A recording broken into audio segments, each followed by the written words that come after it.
Well, it's that time of the week when Stephanie Dobson joins us. Stephanie is a lawyer, mediator, and online educator with Hankin Divorce Law and Mediation offices in Edmonton and Lloydminster.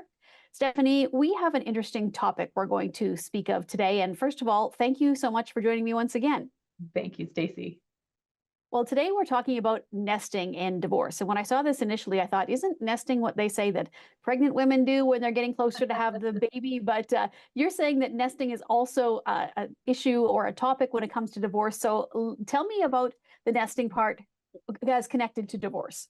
Yeah, and we call it nesting for short, but it's really called birds nesting. So nesting in the context of divorce refers to a co-parenting arrangement where the children remain in the family home while the parents take turns living there. So instead of the children moving between each two homes, mom's house and dad's house, the parents actually alternate their time in the home. And then when they're off duty parenting, then the parents will go and stay somewhere else. Okay, so what would the benefits be to having a nesting arrangement like that, Stephanie? Well, I would have to say there's lots of benefits for children, especially. So when we look at the cons or the challenges with respect to nesting, we're going to be talking more about the parents. But as far as the benefits of nesting, for sure, when we're looking at separating parents, the stability, routine, and consistency for children is really key. And so certainly nesting can really help with that. So with the respect to the stability, children, of course, get to stay in their home environment and they can have a lot more continuity. They don't have to be going in between mom's house and dad's house. There's less disruption for them moving back and forth between two households. And of course, they can maintain their routines a lot better. And of course, it's familiar surroundings I suppose for both parents and children, but especially for children. If parents are going to move far away from one another, even within the same city, but far enough away, then it can have a lot more time to get into extracurricular activities or hanging out with friends or even some school challenges. It can be really good for co-parent cooperation. It really encourages parents to work together and they can even maintain some shared expenses. It's really can get really expensive moving into two different homes from mom's house and dad's house. So if you can keep one family home and be on the couch at someone else's home or move to your native family's home, it can be really helpful to keep the expenses low, especially when you're first separating. And of course, with benefits, Stephanie, there's also challenges, as you had mentioned. So what are some of the challenges that are associated with nesting?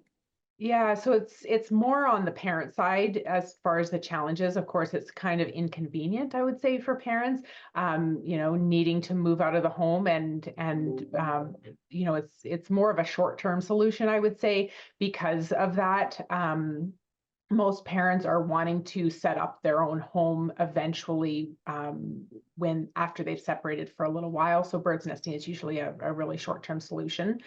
It can be emotionally difficult to continue with a shared space. So even though you're not technically there, mom's not there when dad's there and dad's not there when mom's there, you're still, technically sharing a space. And so it can be emotionally difficult. It can feel like a lack of personal space and have some unclear boundaries between parents. So, Stephanie, can you give me some tips to make the nesting process a little more effective for the people involved? Yeah, so it can be really helpful to establish some really good communication. Communication is everything, whether you're nesting or whether you're not nesting and living in two separate homes, but certainly using that open, honest, and respectful communication. Talking Talking between the parents about creating a defined schedule can be really helpful. I talked about the challenges having those lack of defined boundaries, and so by creating a schedule, you can really make sure that you know exactly when mom is coming and when dad is coming, so then the other parent can try to be out of the way and really make sure that the home is one where we try to keep the conflict as low as possible.